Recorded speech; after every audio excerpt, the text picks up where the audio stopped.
This week on Talking Real, we've brought in special guest Mary Huckeby. Mary is the current president for the Ada Board of Realtors. She talks to us about her background, where she's from, as well as what's going on in the Ada community, particularly in this difficult time with the COVID-19 outbreak. So let's get right to it with Mary.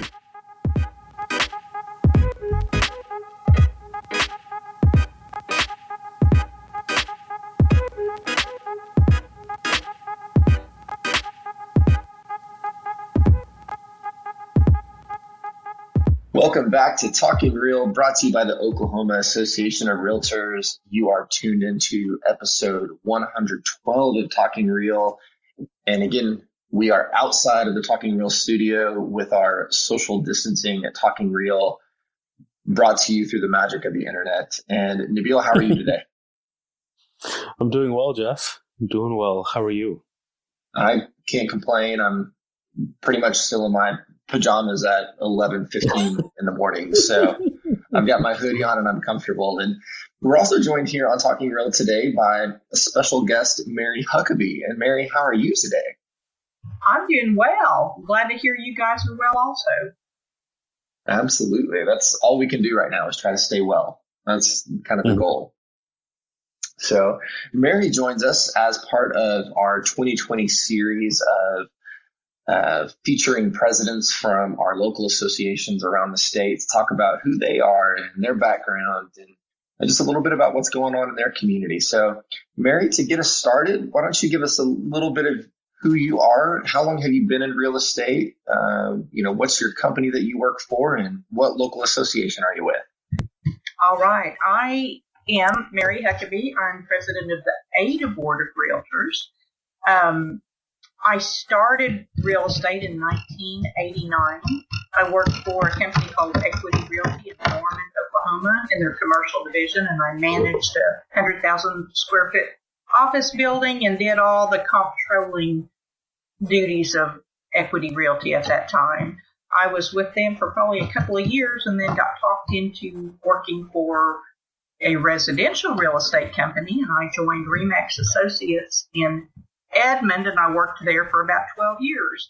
While I was president in Edmond, I went to a state OAR activity and met George Huckeby, who is my partner and co-owner of our company, Huckeby and Associates Realtors in Ada. We dated for about 2.5 years, long distance, and then I moved to Ada, and I've been there for nearly 19 years. Well, goodness, you've got the storied career there, and have been all over the place. That's interesting. Done commercial and residential. Commercial and residential. And now, being in a small location, most realtors do commercial and residential both, and land and farms and ranches and everything. So we're kind of a multi-talented group of people in our rural locations. So you sound like you've got a background in just about everything and get to get your hands on everything. Yeah, because Ada, like you said, you're in a municipality there that's got commercial space, obviously residential, but also touch on that agriculture, land, and all that. So how do you manage that to sort of stay up to speed on all the variety of different things? Because all of those are very different. So how do you kind of keep yourself apprised of all the changes in those different areas? You read a lot. You stay connected through the services that OAR and NAR offers regarding the different types of organizations, and you ask for help. I mean, there are certainly people who have been around doing the commercial, especially the odd things, the commercial things in the farms and ranches, that have been around for years doing these things. And the people in small locations certainly are willing to help new people and new realtors and help them come along to do all the tasks that it takes for the different types of services. Obviously, residential is still the number one service most of us in our rural location offer, but there are people who dabble in the rest of it too, and they're learning as they go. And that's something that we've heard, throughout, is people in the industry are very willing and helpful to the newcomers with questions and helping them on their way, which is awesome. It is awesome. I agree. I think that's part of what we do as realtors is that one of our commitments is to help other realtors. Most of us who get involved in the leadership of our organizations aren't in here because we have lots and lots of time. We're in here because we love helping others come along and get excited about the business and get excited about doing things right and get excited about getting involved. So, Mary, now that you are president of the local association, but you've been down there in the Ada area for at least, I think you said the last 18 years, what kind of things have you seen over the time period being involved with the association and how that's shifted now to being president? Actually, this is my fourth term as president since I've been in Ada, a total of 5 times as president if you count Edmond as well. Things have changed drastically in our area. When I first came to Ada 18 and a half years ago, we didn't have lock boxes, and people went from office to office to pick up keys, go open houses, and then come back. We had a Access, I think it was called Access Database multi-list system too at that time, which was really difficult to use.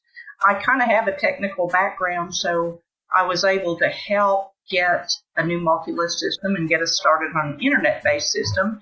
And I was able to get us lock boxes first. So we've made great strides in Ada and keeping up. And of course, now we belong to a larger MLS system, which is great for realtors because so much of what we can do these days is mobile and you don't actually have to be at a particular location all the time like we did in the past. So things have changed drastically, and going from, being a new member of Ada to actually getting involved really, really fast in the leadership there was just a willingness to meet everybody, to get acquainted with everybody, to get acquainted with new ways of doing things, and then hopefully trying to implement new ideas and new ways of doing things to our group. And it's worked well.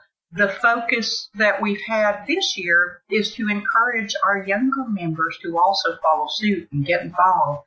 Becca Terry with Mary Terry and Associates and Casey Elkins with Home Place Real Estate are my co-leaders in this group this year, and they're both very young and they're both very willing to keep moving up and hopefully learn and teach others to do the same things we've been doing.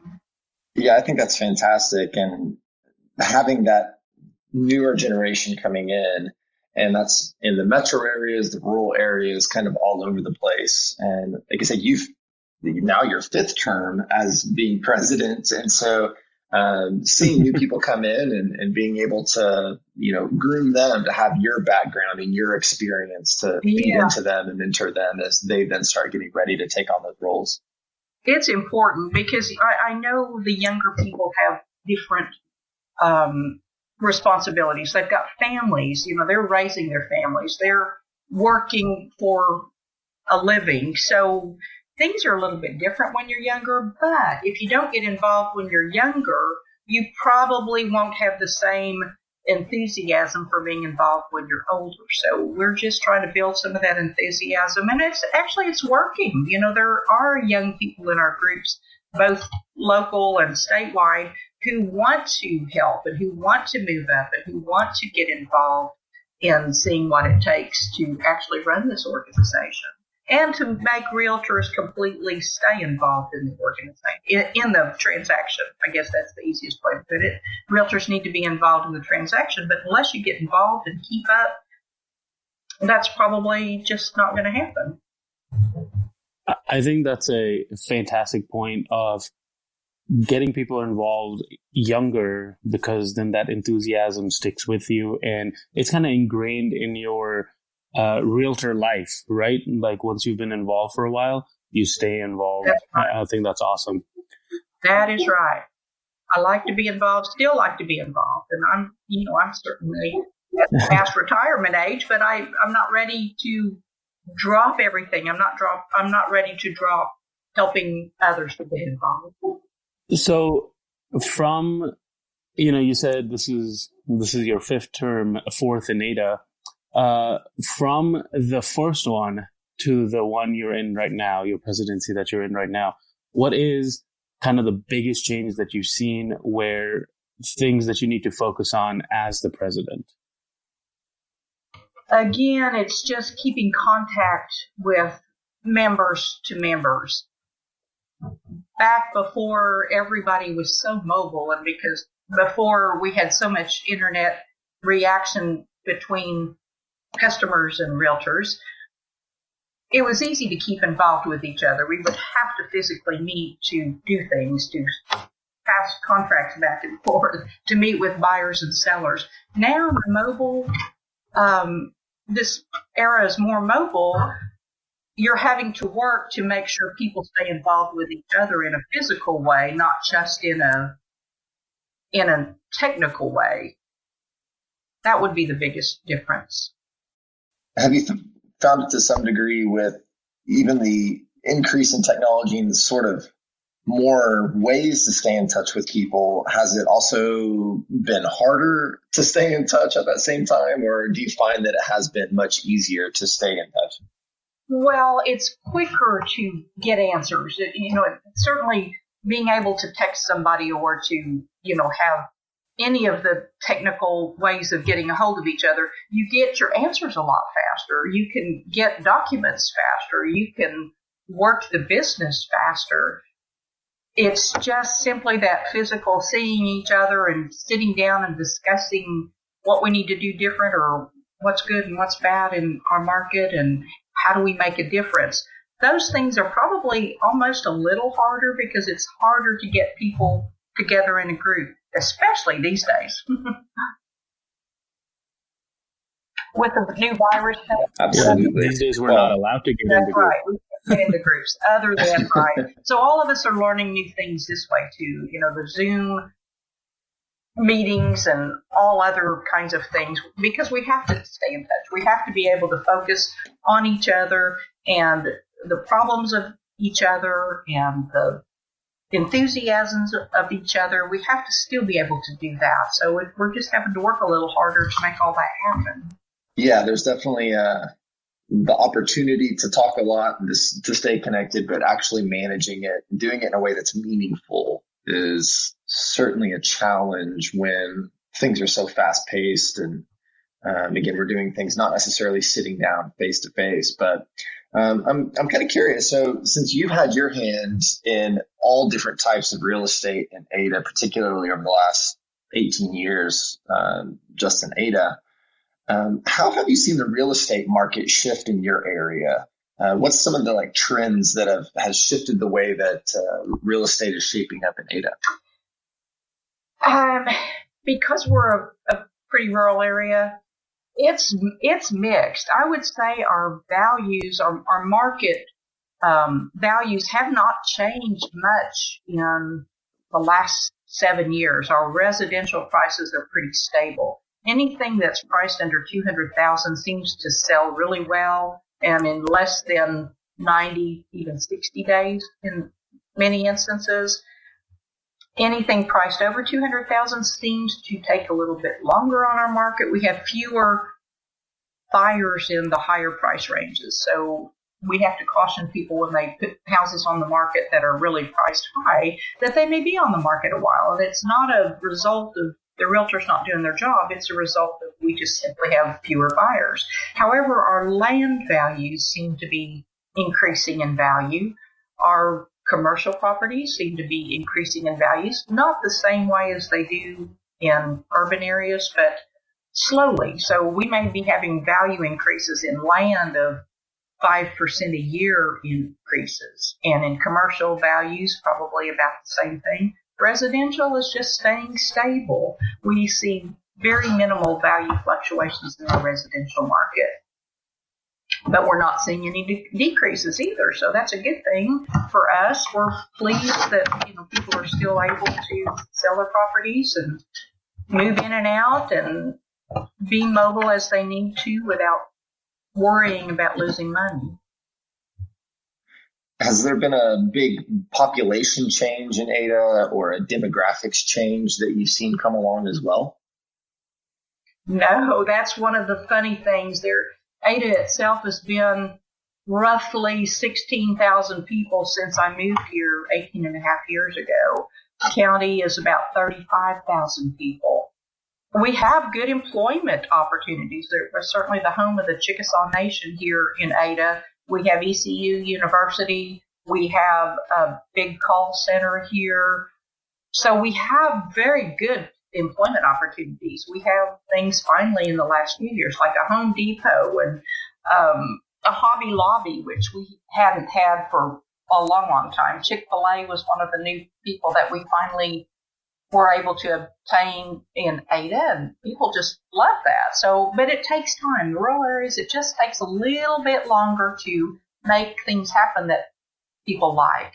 We have, I would say no change in demographics other than if we just stay stable. Stability is a good thing.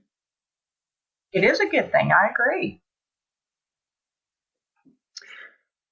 Well, Mary, I would be remiss as we get a little bit closer to the end of our time if we didn't talk about some current events that are going on, because as we all know, we've got this kind of global COVID-19 coronavirus outbreak. And I'm kind of interested to hear what you've been seeing locally in your community and how people in general have been reacting, but also kind of how you're seeing real estate reacting. Are there transactions still going on? Are people still looking at houses, or is it pretty much come to a screeching halt right now as all this is developing? Most of our realtors in Ada are working from home. They're working remotely at this time, which is probably a good thing. And again, because we can do so many things via the internet with video tours, and we're seeing fewer actual showings. And we're actually finally starting to see a little bit of the sellers' resistance to having people come into their homes. So the video tours and the photos that people take are going to be much, much more important. Our city has just come out with some restrictions. They're not restricting businesses being open, but they're restricting the numbers of people who come into businesses. They want one person per 100 square feet, I think is what they're saying. So, we're working around brand new things and brand new requirements for doing our business. I do appreciate anyone who works from home and still tries to make ends meet and still tries to keep their business active. It's certainly possible. It's just in a little bit different way. Our group is really, really good about getting involved in other things and getting involved in philanthropy and community activities. So while they're at home, they're still out there trying to help the organizations who are making a difference in the community who doesn't have a choice, like our local soup kitchen and the Boys and Girls Club. There are people raising money for them, even though we're not able to get together as a group. They're still doing those things to make it all work. I think that's a fantastic point where, we care about the community, obviously. So still paying attention to that while all these things are going on, I think is a great sign of being a realtor. I agree. I think it's time to overcome fear. There is some fear. And in saying that, caution is certainly paramount. People must be cautious about what they do, but to work without fear and to get involved without fear and just to continue on and make a difference. Mm-hmm. Absolutely. I think we've seen a lot of adapting, like you mentioned earlier, people picking up Zoom and doing video conferencing and those kinds of things. And, exactly. It's interesting because if you go down the rabbit hole, you can get lost in the echo chamber of Facebook and media and everything. And it just can paint a very divided and grim picture. But like you're saying there in your local community, I mean, people are doing well. People are supporting each other. People are, doing what they need to get through this and continuing on business as they can and adapting. And I think that gets lost in the shuffle a little bit with all the noise that's out there. So it's actually really encouraging to kind of hear that perspective. I agree. We have a good group of people here. Yeah, for sure. So before, business kind of changed and we had to adapt and things like that. And what were some of the plans that you had coming in as president for the ADA board? Actually, my plans for the ADA board were to encourage younger people to get involved with each other in the YPM program and other things. Our committees have been really, really active in ADA prior to the COVID thing, and they're still being active. I just had a call before you all called from our chairperson of our community affairs committee, and he's asking, okay, since we can't meet as a group, can we do something else to still maybe take some of the money that we supply for our monthly meetings and use that for a charitable organization? Great job. So yes, send me a plan, and we'll do an email vote by our board members. One of the other things that I had felt has always been important is to be of service to others. Obviously, we're in a service business, and we're used to being of service to our customers and clients, our buyers and sellers, but we're not always as used to getting out to the community. So that was the other focus. It was actually getting our realtor groups involved in volunteering and raising funds for other organizations. So really the COVID thing hasn't stopped us from doing those things. We are having to stay in touch, obviously, by technical means these days rather than anything else. But we're still staying in touch. We're still doing it. We can't physically meet for our meetings, but we're physically getting on our texting devices and emailing devices, and visiting with each other. So really, I can't say that a whole lot of it has just changed. Our focus has not changed. We're just doing it in a different way. That's extremely encouraging to hear that, things are able to still happen even though we've had to change. And that one point about not being able to meet in person, but having these funds that were allocated to that, and can we kind of reallocate that and redirect it towards helping the community that is in need right now? I think that is fantastic. We're happy to help. And one other thing that I thought about earlier today was how much RPAC contributions should really be a focus right now, because we can see what RPAC is doing in raising the funds so that we have the communication with our governor or our local representatives who can make a difference for us in these epidemic or pandemic times. So I think focusing on RPAC fundraising and RPAC events is probably still extremely important, even though, again, that's going to have to be done in a different way. You can't physically get together, but you can financially get together. I love that perspective that there's still so much that can be done. We don't have to just close up shop and sit at home and wonder when the world is going to end, because it's not. We got to keep moving forward. And again, just adapt to it and find ways to get our business done. And I think a lot of good is going to come from all this. And in the end, I think we're going to find ways to be more efficient. We're going to find ways how we can support the industry and each other, and to be better prepared for bad situations. And it's going to be a big growing opportunity for everybody. And I love that you and your board and your community have really embraced that. And I think that's a excellent perspective for where everybody needs to be right now. Thanks. I appreciate it. Well, Mary, I think we've come to the end of the line on our Talking Real for episode 112. And we just want to thank you so much for coming on and sharing all the fantastic things you guys have going on in Ada, in spite of all the crazy stuff going on in the world, that you guys are still managing to get work done and staying positive about it. And We just think that you obviously present a great leader for the association in this time. So thank you so much for coming on and sharing some of your time with us today. Thank you for having me. I appreciate it. Let us know if we can do anything for you all. Yeah, thank you so much. Absolutely. So, Nabil, what do you have to share at the end of the line here? You know what I share always, share this podcast with a fellow real estate enthusiast. We'll be here to keep you company while you work from home. And leave us a rating, write us a review. Those help us a lot get out in front of more realtors.